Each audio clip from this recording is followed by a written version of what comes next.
Greenland में आज 50,000 से ज़्यादा पॉपुलेशन है। इसकी एक सेल्फ गवर्निंग गवर्नमेंट है। 4 साल में इलेक्शंस होती है। स्कूल, हेल्थ केयर और बिजनेसेस, लगभग इसके 15 से 20% जो ज़मीनें बर्फ़ से नहीं ढकी हुई है उन पे चल रही है। लेकिन आज की डेट में जो ग्रीनलैंड फंसा हुआ है, इसमें यूनाइटेड स्टेट का सबसे इम्पोर्टेंट बेस पुलिट एयर बेस है, जो बेसिकली नॉर्थ पोल के सबसे नज़दीक है और यहाँ से जितनी भी अपोजिट सुपर पावर कंट्रीज़ है इसके मिसाइल्स को वापस से जवाब दिया जा सकता है। दूसरी तरफ यूक्रेन और रसिया के बाद आर्कटिक का जगह खाली हो चुका है। रसिया अपने न्यूक्लियर मिसाइल्स और सबमरीन्स के ऑपरेशंस चालू कर दिए क्योंकि यहाँ पे अब कोई नहीं है। इस कहानी में तीसरी तरफ है चाइना, जो ऑलरेडी अपने सिल्क रूट को एक्सपेंड करने की कोशिश कर रहा है और अगर ये पॉसिबल हो पाया तो चाइना स्विस कैनाल जैसे पॉइंट को बाईपास कर पाएगा। इस स्टोरी को अगर आप ऊपर से देखोगे तो ग्रीनलैंड खुद इकोनॉमी, टेक्नोलॉजी और डिफेंस के मामले में सबसे इम्पोर्टेंट पॉइंट है।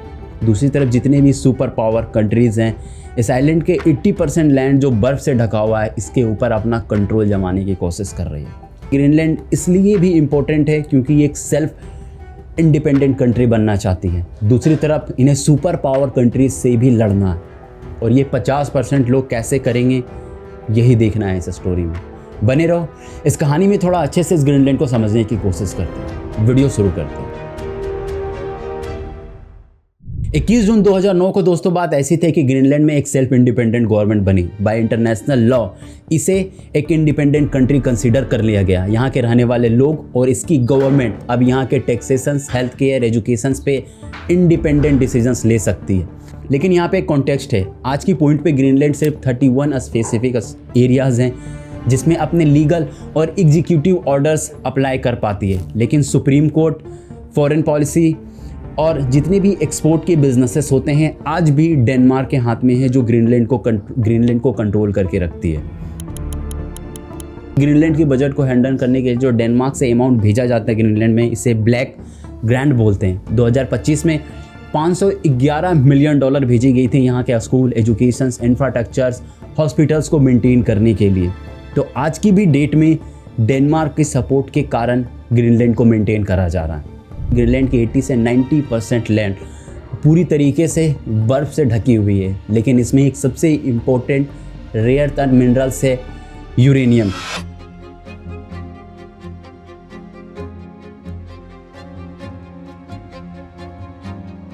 जो आने वाले फ्यूचर में डिफेंस और इलेक्ट्रिक के लिए सबसे इम्पोर्टेंट मानी जाती है। ग्रीनलैंड की सबसे बड़ी फिशर इकोनॉमी यहाँ पे एक्सपोर्ट करने की कोशिश करी जा रही है। ग्रीनलैंड के अंदर में एयरपोर्ट बेस भी बन रहा है, जो आगे अभी मैं एक्सप्लेन करूँगा।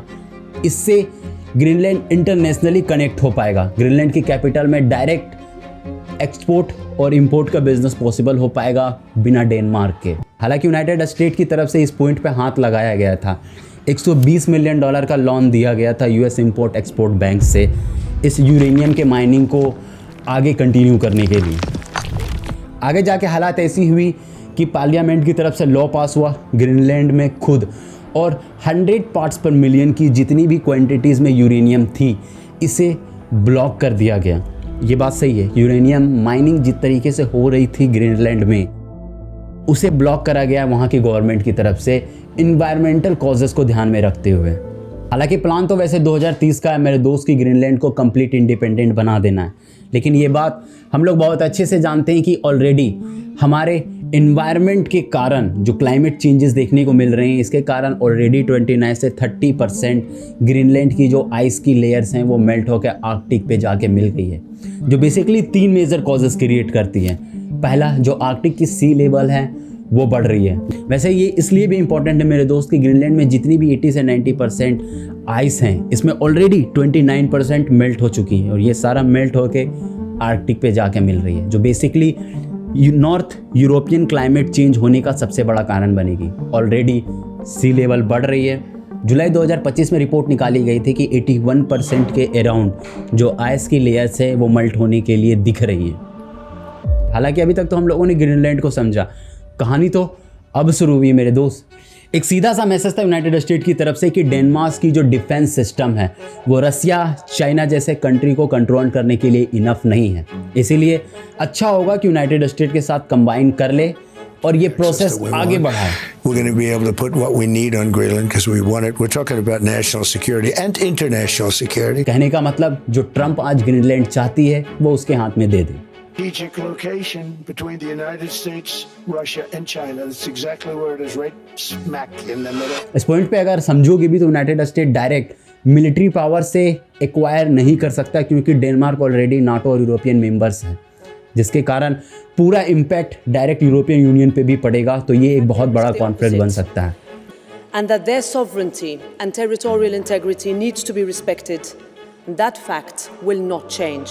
बात ये थोड़ी है कि वेनेजुएला में जाकर वहाँ की सरकार को उठा लिए तो ग्रीनलैंड में भी हम यही कर सकते हैं। इसलिए 25% तक का टैरिफ भी ऑलरेडी ग्रीनलैंड के एक्सपोर्ट बिजनेस पे लगा था। दूसरी तरफ डेनमार्क और ग्रीनलैंड की गवर्नमेंट ने साफ साफ मना कर दिया है कि Greenland is just not for sale. Greenland and Denmark have both made clear that Greenland is not for sale. कोई स्पेशल सिक्योरिटी फोर्सेस, कोई इंटेलिजेंस सिस्टम्स और कोई स्पेशल आर्कटिक मिलिट्री, कोई होम गार्ड्स तक भेजे। हालांकि इसे ऐसा कह सकते हो कि ये कंप्लीट जॉइंट अप्रोच है पूरे यूरोपियन यूनियन की तरफ से यूएस के अगेंस्ट में, जो ग्रीनलैंड की सॉवरेनिटीज को बचाने की बात है। But it is important to say this. The European Union supports Denmark and the people of Greenland, and we do so united in our resolve. यहाँ तक अगर आपको बात समझ में आती है तो ये दो चीज़ें समझनी और भी बहुत इंपॉर्टेंट है इस कॉन्टेक्स्ट के लिए। जो यूनाइटेड स्टेट ये बात बता रही है कि रशिया और चाइना से सरवाइव करने के लिए डेनमार्क की मिलिट्री डिफेंस सिस्टम इतनी इनफ स्ट्रॉन्ग नहीं है, वो इसलिए भी है क्योंकि ऑलरेडी रसिया और यूक्रेन के वॉर के बाद आर्कटिक का रीजन खाली है और रसिया की जितनी भी सबमरीन्स और मिलिट्री ऑपरेशंस है ये कोरल पेनिनसुला वाले पॉइंट में इंटर कर रही है, जिससे बेसिकली नाटो और यूनाइटेड स्टेट के मेनलैंड को कंट्रोल करने के लिए खतरनाक साबित हो सकता है। दूसरी तरफ इस स्टोरी में सबसे इंपॉर्टेंट है चाइना का सिल्क रूट, जो बेसिकली आर्कटिक की तरफ से क्रॉस करने की कोशिश कर रहा है इसके एक्सपोर्ट बिजनेस को एक्सपेंड करने के लिए। पहला ऐसा हुआ था कि वेस्टर्न सिक्योरिटी की तरफ से स्पेसिफिकली इस चीज़ को ब्लॉक कर दिया गया था, जिससे ये एक्सपेंड हो नहीं पाया। और इसी पॉइंट को ध्यान में रखते हुए यूनाइटेड स्टेट ये बोल रही है कि डेनमार्क खुद अपने डिफेंस सिस्टम के दम पे इस चाइना और रसिया के मेजर इन्फ्लुएंस को नहीं रोक सकती है किसी भी कीमत पे। इसीलिए यूनाइटेड स्टेट की ज़रूरत पड़ेगी ग्रीनलैंड को। पॉइंट पे अगर वापस आ जाए तो ग्रीनलैंड के कंट्री के अंदर में ऑलरेडी मिसट्रस्ट और ट्रम्प की बिहेवियर को देखते हुए बात समझ में आ रही है। यहाँ के लोग ऑलरेडी वॉर चाहते ही नहीं है। क्लाइमेट चेंज का बहुत बड़ा मेजर इशूज़ है जिससे आइस मल्ट हो रही है और कंट्री खुद अपने इंडिपेंडेंट की रेस में तो लगी हुई है। कंक्लूजन में आ जाए दोस्तों तो इस पूरे पिक्चर को अगर आप वाइड एंगल से देखोगे तो ग्रीनलैंड खुद एक सेल्फ इंडिपेंडेंट कंट्री बनने की रेस में है, लेकिन इसके बावजूद इकोनॉमी, डिफेंस और फ्यूचर में जितनी भी डेवलपमेंट होंगे उसके लिए बहुत इंपॉर्टेंट चेक पॉइंट है। एंड आई होप फ्यूचर में ये चीज़ देखने को मिलेगा और जैसा भी होगा हम इस चैनल पे ज़रूर अपडेट करेंगे। उम्मीद है आपको ये टॉपिक अच्छे से समझ में आया होगा। किसी अगले वीडियोस पे हम लोग जल्दी मिलते हैं। तब तक के लिए मैं एक अच्छी सी वीडियोस यहाँ पे लिस्ट कर दे रहा हूँ। अगर आपको पसंद आए तो आप एक बार चेकआउट ज़रूर कर लेना। बहुत बहुत धन्यवाद वीडियो देखने के लिए।